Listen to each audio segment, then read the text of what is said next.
I've always been fascinated by games with multiple versions across different platforms, and Splinter Cell Double Agent is one such fascinating title.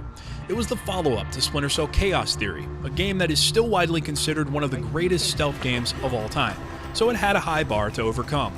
The release of Double Agent is interesting in more ways than one, however.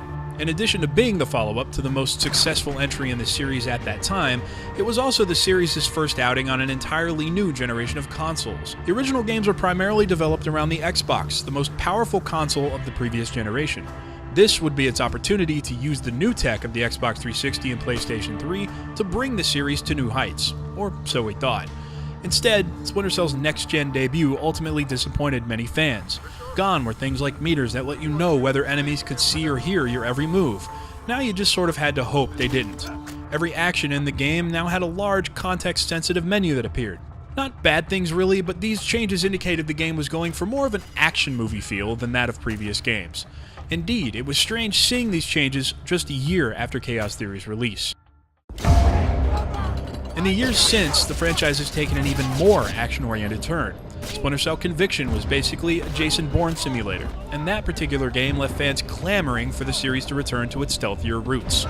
Then came Splinter Cell Blacklist, a game that, while excellent in its own right, and one that definitely does come much closer to hitting the traditional mark, was still not quite what fans were hoping for. But what many may not realize is that the next-gen versions of Double Agent were made by Ubisoft Shanghai, who also made the second game in the series, Pandora Tomorrow. Chaos Theory was made by Ubisoft Montreal, and they made the previous-gen version of Double Agent, a completely different game than the one Xbox 360, PS3, and PC got. In fact, it's a completely legitimate sequel to Chaos Theory and just about as good. Once again, the game was designed around the Xbox hardware, making it the definitive version. And while it shares key story elements and even some cutscenes with its next-gen counterpart, the levels in the Xbox version of the game take much longer to complete and offer a much less streamlined, more difficult, but ultimately more rewarding experience. This version of the game also released on other platforms, including the GameCube, PS2, and even the Wii, which I'll touch on in a second, but each is vastly inferior to the Xbox version. As you can see in this comparison, the Wii version lacks nearly all shadows, leaving the game looking incredibly flat. Also, none of these lights are dynamic, meaning you can't shoot them out or turn them off.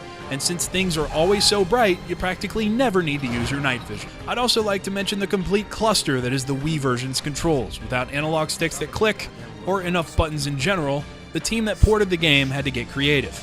Looking around is handled with the pointer, a decent enough solution, but then there's the aiming, with the reticle fixed to the center of the screen at all times.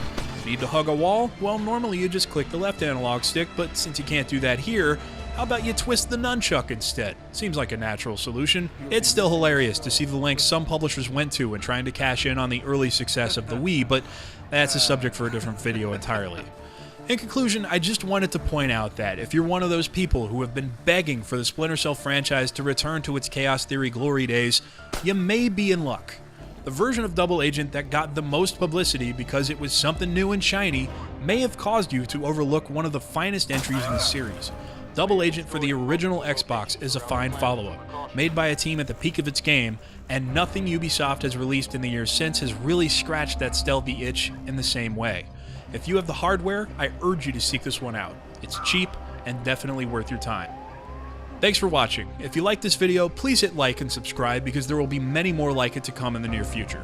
Till next time.